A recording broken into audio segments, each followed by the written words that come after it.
Here we go. Here's one. Here's a good one. This is pretty, not brand spanking new, but pretty new. Like about 13 hours ago. It was on last night's news. One-on-one with Seattle Mayor Bruce Harrall. Police recruitment troubles. I wonder why. Because maybe it's hard to trust the police or anything like that. Yeah. Because maybe it's the fact that Seattle PD has a history with some shady suspect procedures and stuff like that. Like maybe Daniel Otter laughing, mocking the death of Janai Kandula and a few other stuff like CHOP from years ago and the protocol. So yeah, Seattle Mayor Bruce Harrell stopped by the Fox 13 studio yesterday to discuss the most pressing issue Henson and police along them. Staffing in the Seattle Police Department. Right now, the city has around 940 deployable officers, but that is the fewest in the department he has in decades. What a shame. Mayor Harrell visited our Fox 13 studios yesterday to talk about the most pressing issues facing Seattle. One major topic, staffing at Seattle Police. Right now, the city has around 940 deployable officers. It is the fewest number of officers on the force in decades. The mayor says we need more than 400 officers to meet public safety demands. Our police departments throughout this country and in Seattle have been demoralized, disrespected. It's not the cool department like it once was. So my job is to make sure that they understand how much we do respect them. They're putting their lives on the line. And so I was one of the first, I think, to say that, I hate bad cops. Who likes a bad cop?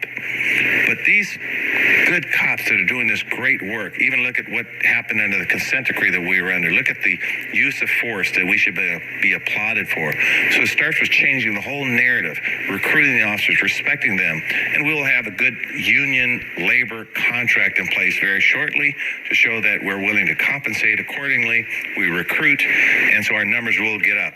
But this is a different narrative, right? This narrative is a little different when other people were talking about defunding and abolishing and reducing pay for the chief and all this kind of narrative. And no one stopped to say, how might that affect someone at home for public safety? How might that affect 7-minute response times?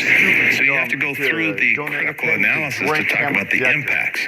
That's what our administration is doing. It sounds like you're having a positive tune when it comes to recruitment in the future, but right now this year we know that 56 officers were hired on the force, but we also know that more than 70 left the force this year. So we're talking about no meaningful change when it comes to the numbers this year. That is disheartening. Is there a different way to go about recruiting that we're not doing now that you think can help the process? So now we're talking about retention. And again, many officers are leaving. And so when we're looking at the number of officers leaving, actually we're doing a lot better recently. And again, I have many city employees that are retirement eligible as well. And so I think we created as a city years ago the atmosphere by which people start, when you start thinking about retirement, it's hard to unring that bell. So I think now, for my discussions on dozens and dozens of officers, they realize things are changing. But we do look at how we can retain them. And again, our labor contract will be a critical role in that. We're working through that issue now. And again, I hope to keep as many of these fine officers as we can. Also, on a positive note, Mayor Harrell says they are currently getting 200 applications a month. So there is a lot of enthusiasm right now. So recruitment is picking up. But because it takes a year for many of these new recruits to hit the streets, we're not feeling the results yet. And this year, as you heard, more officers left the force and were actually hired. So we're talking about a net loss this year. But the mayor's hope is that in several years, things could look a little different. Now, coming up at 5 o'clock, we continue the conversation with Harrell. He talked about the housing levy that just passed. It's a massive property tax that voters approved to tackle housing.